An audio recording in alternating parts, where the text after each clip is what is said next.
تشکیل قماربازی یا به اصطلاح مردمی الیک ملیک که بعضا در کوچه‌های پایتخت اساساً در نزد بازارها و مکانهای جمعشوی آدمان به چشم میرسد، یک پدیده بسا نامطلوب و عمل غیر قانونی به حساب می رود. نفران قمارباز با رای مکر و فریب توجه شهروندان و اطرافیان را به خود جلب نموده مبلغ‌های پولی آنها را از آن خود میکنند.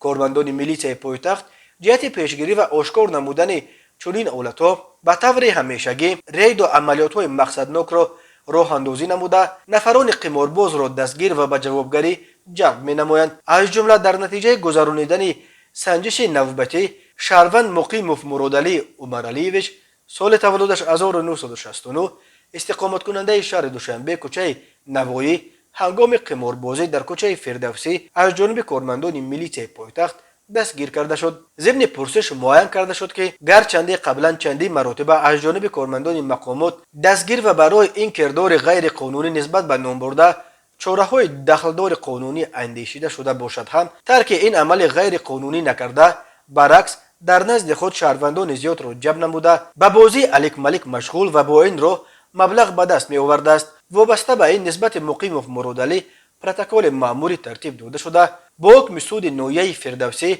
نسبتش جزا در نمود حبس مأموری به مدت 15 شبانه روز تعیین کرده شد.